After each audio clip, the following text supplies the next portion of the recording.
Assalamualaikum warahmatullahi wabarakatuh. Selamat malam teman-teman para pejuang rekrutmen PT Kereta Api Indonesia Persero. Semoga teman-teman semua dalam kondisi sehat walafiat ya. Kali ini saya akan sedikit berbagi cerita sebuah kisah kehidupan pengalaman saya awal-awal pada saat mengikuti seleksi rekrutmen KAI sampai dinyatakan lulus. Sebelumnya memang saya sudah menceritakan bahwa 5 kali saya mendaftar dan 1 kali itu lulus ya. Jadi penuh perjuangan lah, penuh perjuangan banget pada saat saya mengikuti yang namanya tes rekrutmen KAI itu.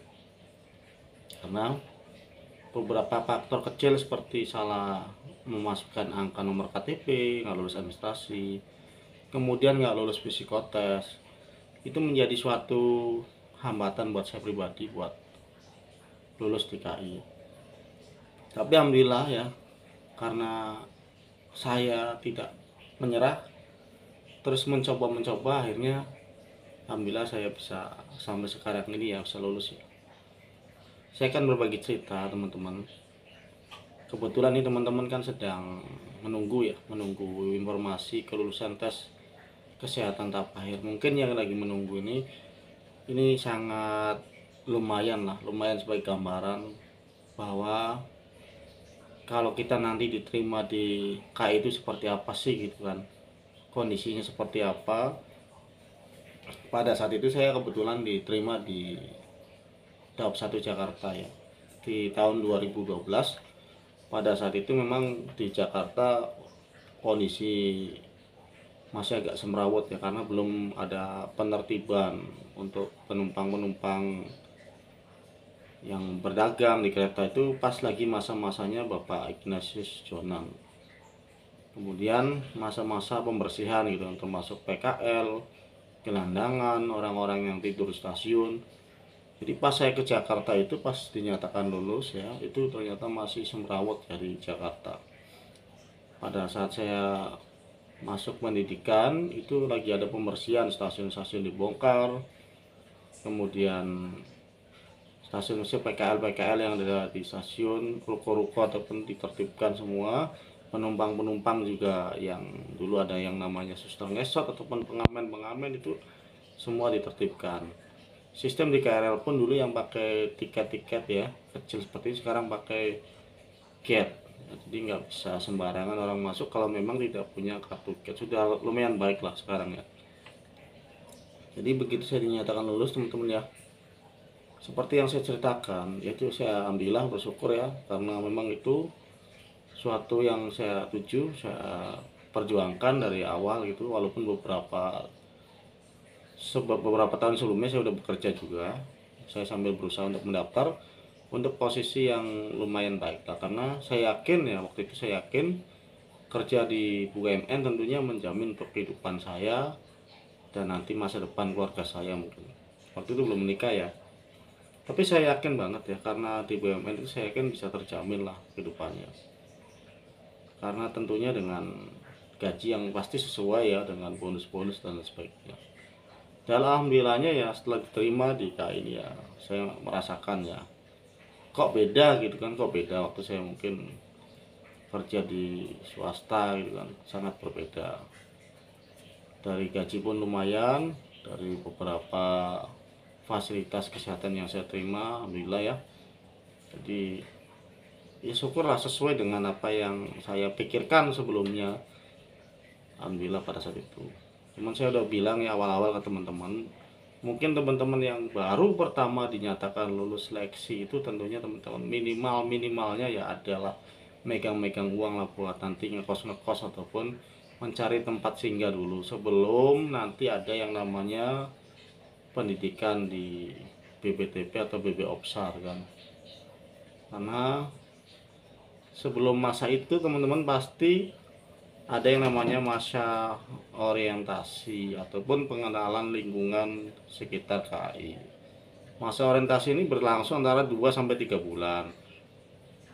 Kalau saya kan dulu ya, orang dulu itu ya 6 bulan lah.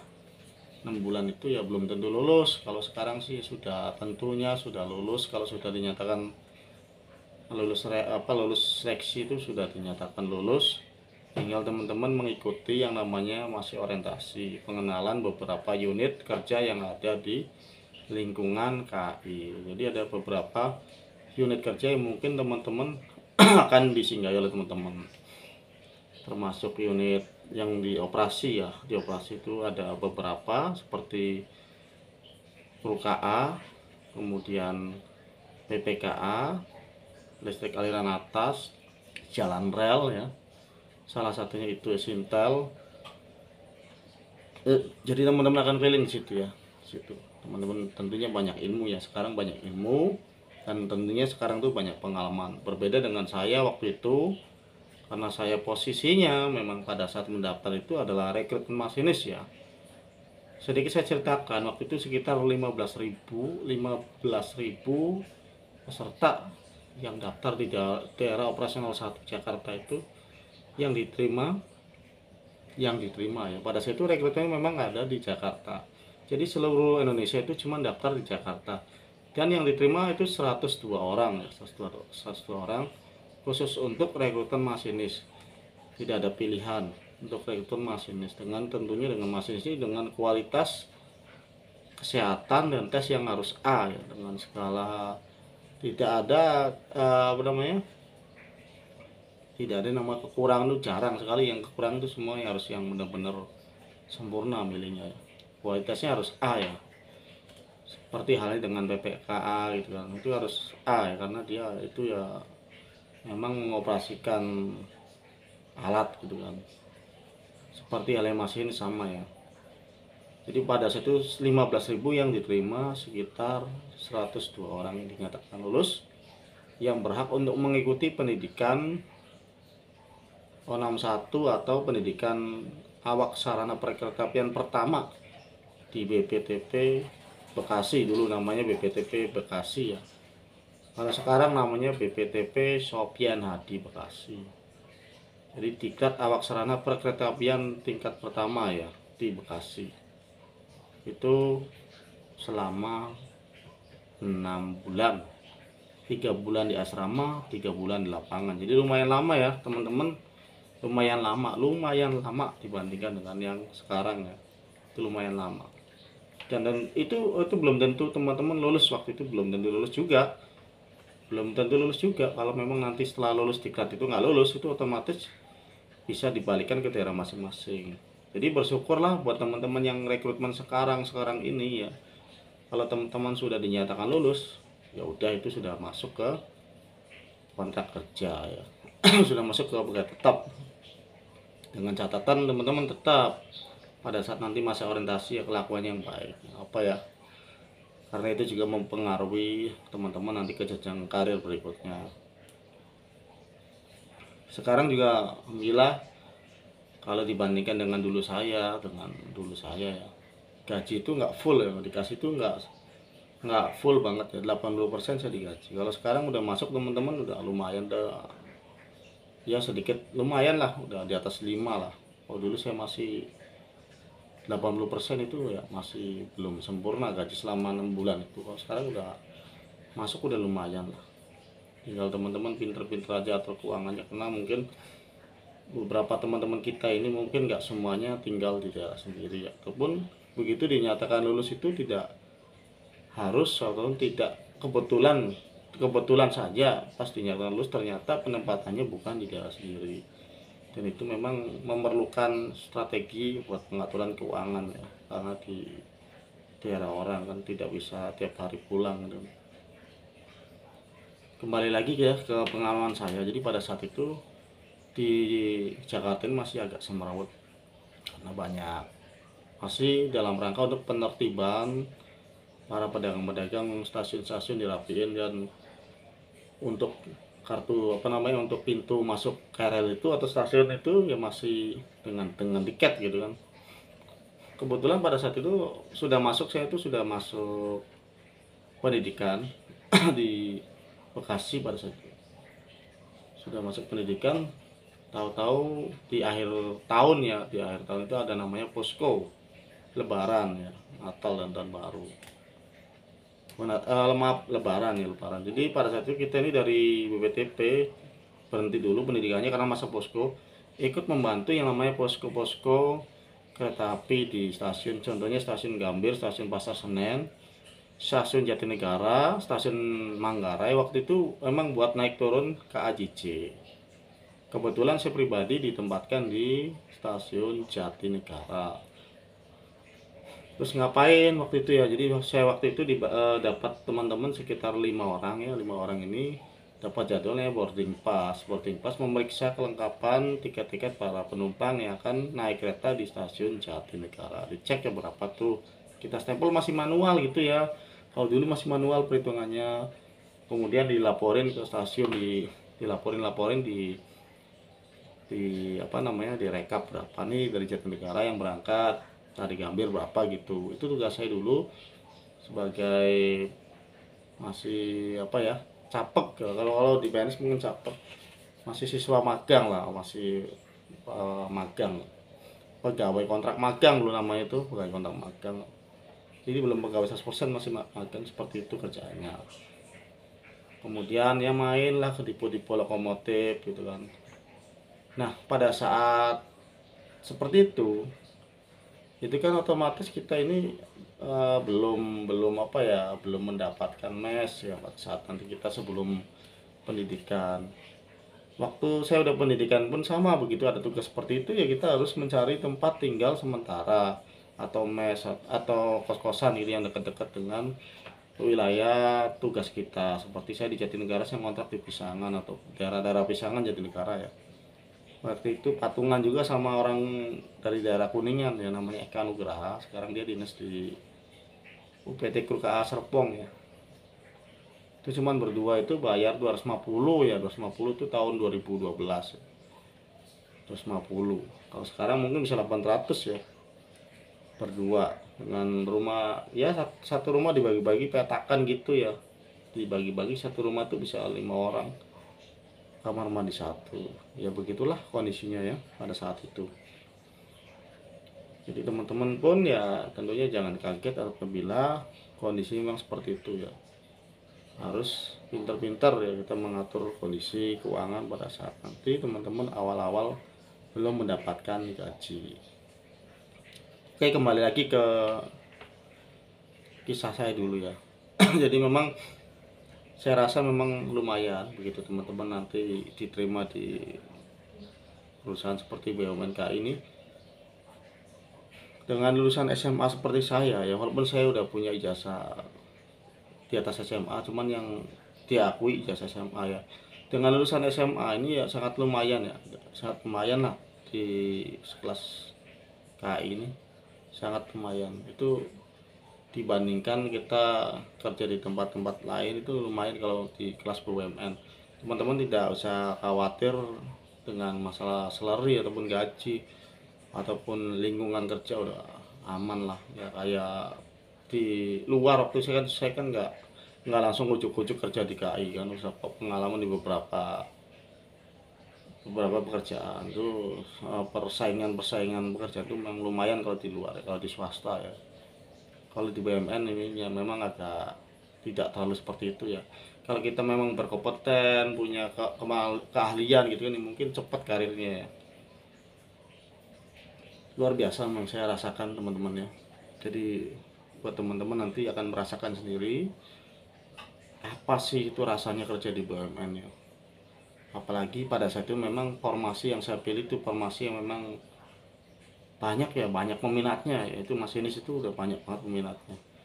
Dan saya tidak membayangkan bahwa saya akan dinyatakan lulus ya, karena saya udah mencoba beberapa kali dan belum pernah mencoba namanya mendaftar di masinis. Karena saya sendiri pun memang pada saat itu ada keraguan nih masuk enggak gitu kan.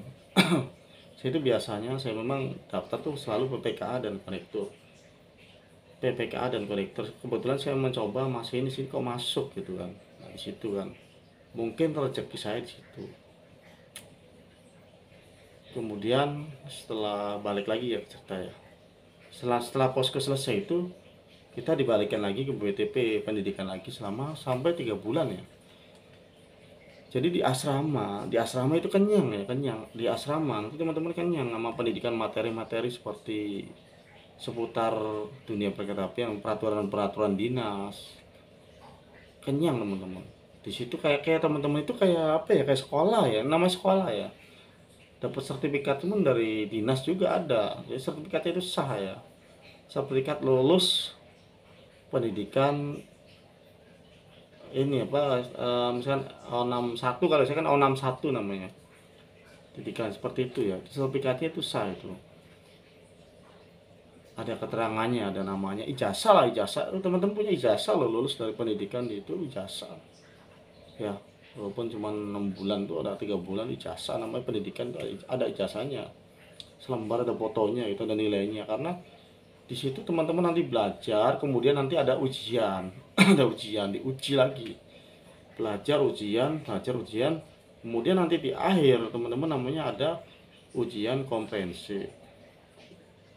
Selama teman-teman belajar itu nanti akan ditanyakan di situ. Kita ada pengujinya nih, tanya nih. Misalkan contoh pada itu saya ditanyakan, Cecep, coba kamu sebutkan stasiun-stasiun yang ada di Jabodetabek ini. Dulu namanya Jabodetabek. Misalkan dari mulai Bogor sampai Jakarta itu harus hafal itu. Harus hafal stasiun Bogor Jakarta, dari Bekasi ke Cikarang. Dulu belum ada Cikarang ya.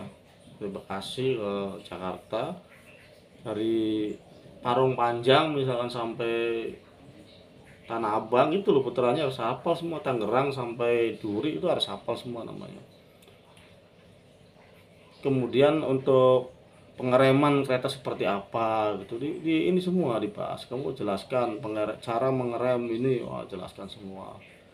Terus peraturan dinas, misalkan kereta sedang berjalan kemudian tertahan oleh semboyan 3, seperti apa tindakannya, itu harus benar-benar, walaupun kita belum pernah praktek pada kenyataannya gitu kan, tapi kita harus tahu secara teori, itu harus tahu itu, harus tahu. Jadi harus benar tuh jawabannya waktu itu, harus benar. Kalau salah, waduh, alamat wassalam gitu. Itu karena memang kita dinyatakan lulus, tapi kalau gagal di pendidikan bisa jadi nggak lulus, karena ada beberapa yang nggak lulus. Tapi bukan di angkatan saya, di adik angkatan saya itu ada yang nggak lulus. Jadi benar-benar itu pengalaman saya itu sangat luar biasa ya. Pengalaman saya diterima di PT Kereta Api Indonesia Persero ya. Saya ucapkan terima kasih alhamdulillah ya. Saya sedikit terharu juga, walaupun sudah 10 tahun lebih percaya, menceritakan seperti ini memang saya agak rasa kesini asli. Nah ya, apa sih saya itu dulunya, apa sih gitu kan, dipercaya oleh KAI buat mengoperasikan kereta gitu kan, KRL. Apa sih saya kan dulu, saya itu ibarat kata diterima udah tinggal modal badan doang gitu ya, dididik, dikasih fasilitas itu kan, tanpa biaya gitu kan, semua dibiayain oleh KAI. Akhirnya saya bisa menjadi seorang masinis. Itu luar biasa ya. Jadi mudah-mudahan sekilas cerita dari saya ini semoga bisa menambah motivasi buat teman-teman yang mungkin sedang berjuang di seleksi di kereta api ini, yang menunggu hasil pengumuman lulus ya. Semoga teman-teman bisa menjadikan inspirasi ataupun sedikit gambaran lah, bahwa jangan khawatir teman-teman. Bukan berarti saya menjanjikan ya bakalan enak atau apa namanya pekerjaan, tentunya pasti punya plus minusnya. Tapi saya rasakan dibandingkan saya dulu ya bekerja di beberapa pekerjaan ini, memang lebih baik lah dibandingkan yang dulu-dulu ya. Beberapa jaminan-jaminan juga lebih baik ya. Untuk yang lagi tes, saya doakan semoga lulus. Memang ini materi YouTube kali ini memang agak kena ke sini ya, karena flashback saya dulu ke belakang seperti apa sih gitu kan. Saya ucapkan terima kasih ya buat kereta api yang sudah mempercayai saya dan bisa menjadikan saya menjadi seorang masinis ya. Dipercayakan untuk membawa ribuan orang ya tiap hari, ribuan orang tiap hari, membawa orang tiap hari ya, dinas dengan penuh kedisiplinan. Karena kita ini memang di BUMN KAI, khususnya untuk unit-unit operasi ini memang luar biasa ya kerjanya. Memang luar biasa, kita didisiplinkan, disiplin ya. Disiplin jam sekian harus bangun, jam sekian harus beres dan harus selamat. Dalam bekerja pun ada beberapa SOP-SOP yang harus dilaksanakan. Itu aja teman-teman ya, mungkin ya, untuk sedikit motivasi dan gambaran buat teman-teman. Saya pribadi mendoakan semoga teman-teman semuanya diberikan lulusan. Terima kasih selama ini teman-teman masih konsisten buat mengikuti channel saya. Semoga nular lulus di Rekrutmen KAI ya. Oke, terima kasih. Selamat malam. Assalamualaikum warahmatullahi wabarakatuh. Tetap semangat.